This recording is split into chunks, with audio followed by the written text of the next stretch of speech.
Welcome to AnimeFan Narrations, Solo Leveling Episode 51. The association had urgently requested help from the closest major guild, the Baek, and he personally led the elite assault team in response. He still remembered seeing a young man, unconscious, being loaded into an ambulance bound for the hospital. At the time, I didn't know that was Sung Jinwoo. What had really happened inside that dungeon? Regardless, it was clear that Jinwoo had undergone a profound transformation since that event. Previously, he had quietly assisted with minor tasks for the association. But afterward, he joined a freelancer raid team and even cleared several rank C gates in a single day. There was no denying it. Something extraordinary had occurred inside that dual dungeon. This isn't a typical reawakening. Section Chief An had theorized that Yujin Construction was putting Hunter Sung Jinwoo's abilities to the test after his supposed reawakening. But Baek Yoonho couldn't agree with that conclusion.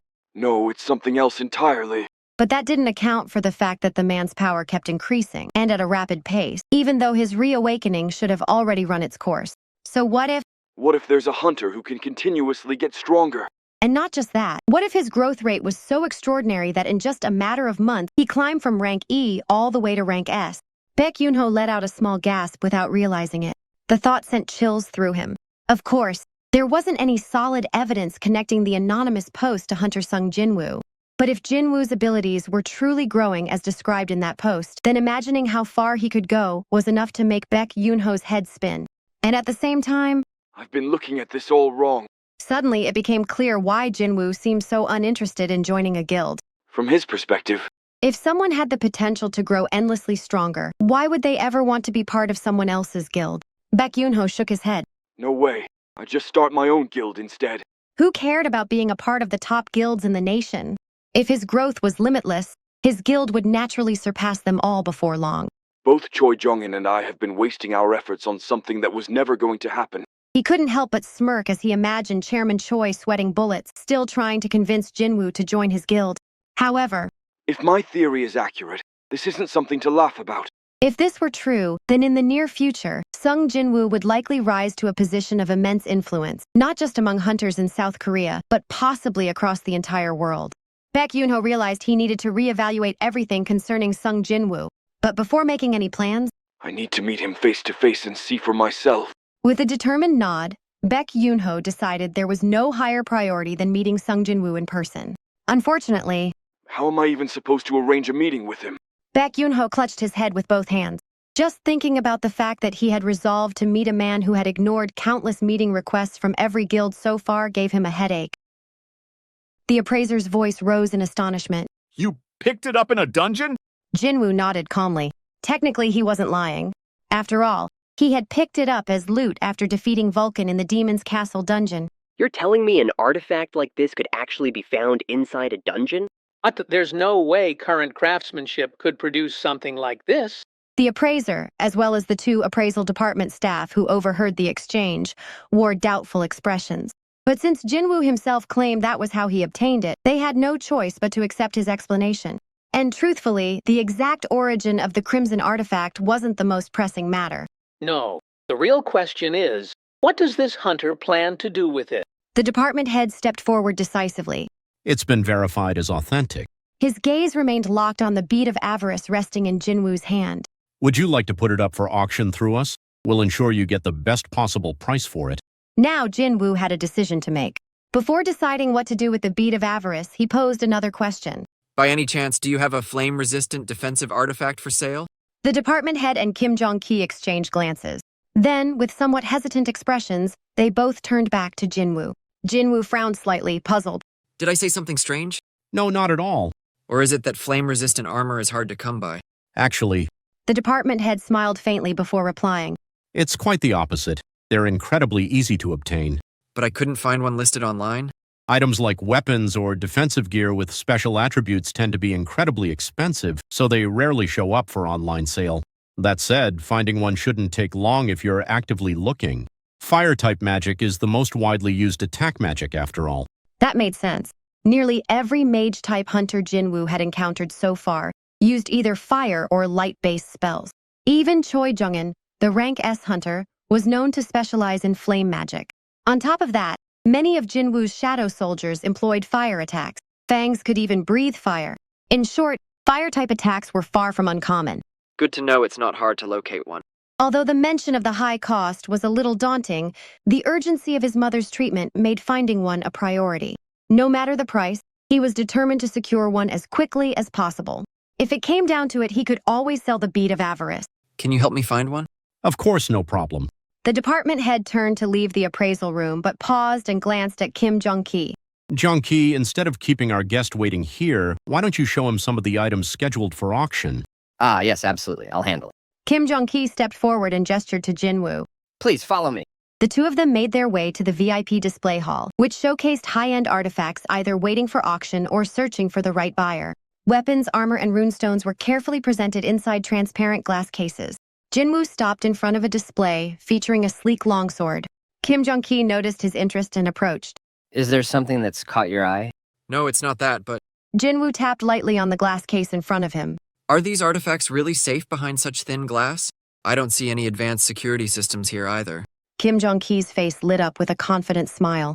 Appearances can be deceiving. This glass is reinforced with strong magical energy, crafted by some of the most skilled artisans. Even if a rank A melee hunter hit it with full force, it wouldn't leave a scratch. Not even if a rank A struck it? Jinwoo's skeptical expression didn't go unnoticed. Kim Jong-ki chuckled and leaned in slightly. If you don't believe me, why don't you give it a try? If you manage to break it, I might even let you keep the artifact inside, Hunter Nim. Was this supposedly reinforced glass really that unbreakable?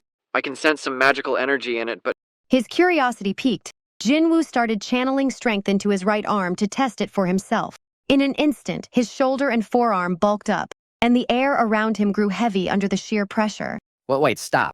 Kim Jong-ki quickly stepped in front of him, frantically waving his hands. I was only kidding.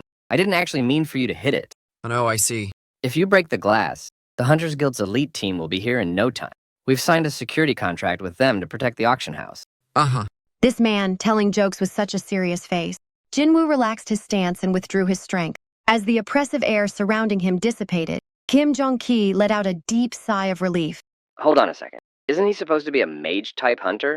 A mage-type hunter shouldn't radiate this kind of overwhelming physical presence. When Kim Jong-ki had jokingly challenged Jinwoo to hit the glass, he hadn't expected much. Even if Jinwoo was a rank S, his classification as a mage type should have meant his physical strength wasn't particularly remarkable. But now that assumption seemed laughable. When Jinwoo focused his energy earlier, Kim Jong-ki felt his entire body tense as a wave of instinctive fear washed over him. He just knew he had to intervene before anything happened. Thankfully, Jinwoo backed off without any resistance, and Kim Jong-ki let out a silent sigh of relief. It's better this way. What if Hunter Nim hurt his hand in the process? This is fine. Reassuring himself, Kim Jong-ki resumed showing Jinwoo the other artifacts on display. After surveying the collection, Jinwoo turned to him and asked, Do you have anything here that I can actually hold? Preferably daggers. Although weapons weren't something he relied on heavily, seeing the assortment of gear had sparked his curiosity. Hearing this, Kim Jong-ki's face lit up. The whole purpose of displaying these artifacts to hunters was to pique their interest. Hunters weren't just sellers, they were also valuable customers. Absolutely, we've got those. He reached for the small microphone clipped to the collar of his suit and called for the staff responsible for the weapons section. The staff member arrived in no time, not wanting to risk Jinwoo losing interest. And this gentleman is... The staff's eyes briefly sought confirmation, and Kim Jong-ki gave a slight nod. Nice to meet you, sir. I'm in charge of the weapons. Please follow me.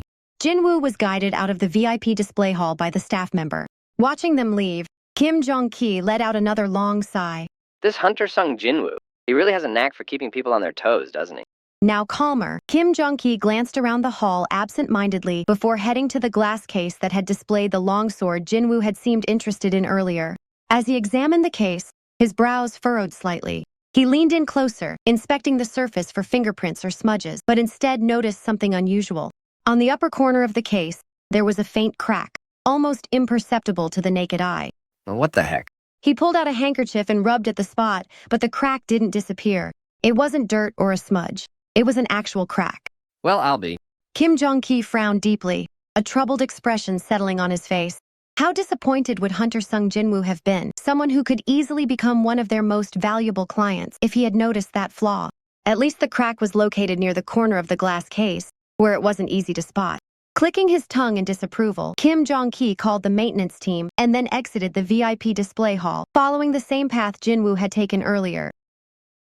Jinwoo picked up the dagger handed to him by the staff member in charge. To be frank, the quality left much to be desired. This is leagues below the Night Killer, which is only a B rank weapon. Even the attack power wasn't half of what the Night Killer could deliver. Disappointed, Jinwoo handed the dagger back. How much is this one? It's 30 million won. Approximately $26,830. Jinwoo's eyes widened in disbelief. Did he really just say 30 million won for such a mediocre dagger? Wait, how much did you say? 30 million won, Hunter Nim. Hold on a second. Turning away, Jinwoo pretended to rummage through his belongings. In reality, he summoned the Night Killer from his inventory and presented it to the staff member. Alright then, how much would you value this one at? Now it was the staff member's turn to be taken aback. His eyes went wide as he examined the weapon. Thanks for watching Solo Leveling on AnimeFan Narrations. If you enjoyed it, please like, subscribe, and hit the bell for updates. Share your thoughts in the comments. See you next time.